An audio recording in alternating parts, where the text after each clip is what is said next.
वचन, प्यारा वचन, ईशो मसीह का प्यारा वचन, पाव को दीप को राह को रोशन, ये है मसीह का।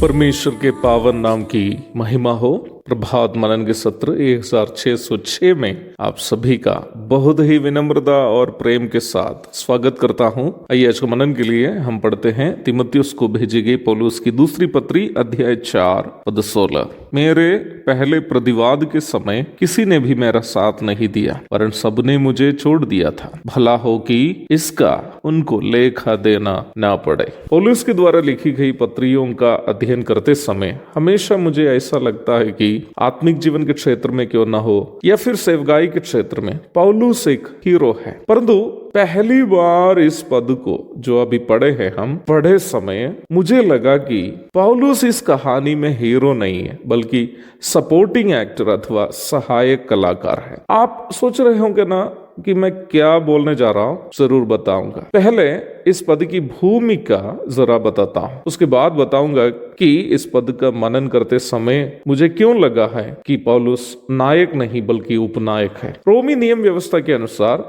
एक आरोपी पर सजा सुनाने के पूर्व अदालत के सामने अपना पक्ष रखने के लिए आरोपी को 2 चरण में अवसर मिलता है। प्रथम चरण में आरोपी अदालत के सामने ये कह सकता है कि उन पर किया गया आरोप गलत होने के कारण अदालत के द्वारा मुकदमा को स्वीकार न करे। यदि अदालत के द्वारा आरोपी का इस निवेदन को स्वीकार नहीं किया हो और मुकदमा को स्वीकार किया हो तो आरोपी दूसरे चरण में अदालत के सामने अपना पक्ष रखते हुए ये कह सकता है कि उन पर किया गया मुकदमा बिना प्रमाण के होने के कारण उन्हें दंड ना दे। वर्तमान कालीन में भी भारत जैसे देशों में अदालत की गतिविधियां लगभग इसी प्रकार ही है। प्रेरित पौलुस यहाँ उन पर किया गया आरोप के विरोध में प्रथम बार अपना पक्ष अदालत में रखने के संबंध में यहाँ पर बता रहा है। प्रथम बार उन पर आरोप हुआ था तो शायद उनका समर्थन करने के लिए कोई नहीं था, परंतु प्रथम मुकदमे के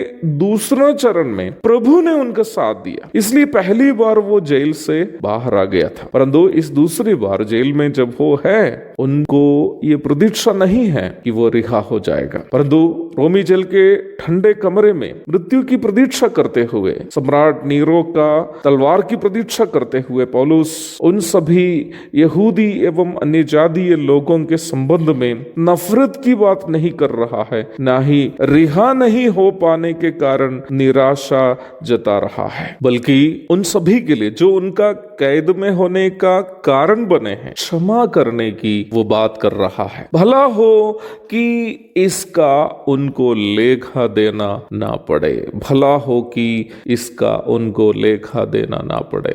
क्या आपको लग नहीं रहा है कि पौलुस के ये अपना शब्द नहीं है, कहीं उन्होंने किसी दूसरे का शब्दों को उधार लिया है? निश्चय ही एक ऐसा व्यक्ति के शब्दों का पौलुस यहाँ उधार लिया है जो यहूदी धर्म में अपनी आस्था के कारण मन में भरी नफरत की आग में मसीहियों के खून पीने के लिए दौड़ भाग करने वाला शाऊल नामक यहूदी युवक को अपने शरीर से खून का एक एक कतरा बहकर निकलते समय भी क्षमा का पाठ बढ़ाया था। मेरी समझ से प्रेरित पौलुस नामक एक सुपर हीरो की कहानी में वास्तव में असली हीरो वो नौजवान है जो पौलुस बना शाऊल को ये सिखाया कि नफरत की आग को बुझाने की क्षमता प्रेम में है, बुराई को हराने की क्षमता माफी में है। वो कौन है? वो नौजवान कौन है जो प्रेरित पौलुस की कहानी में हीरो है? मेरे प्यारो, प्रभु दया करे उस नौजवान के विषय में मैं आपको कल बताऊंगा जिसके शब्दों को यहाँ पर अपने दुश्मनों को माफी देने के लिए पौलुस ने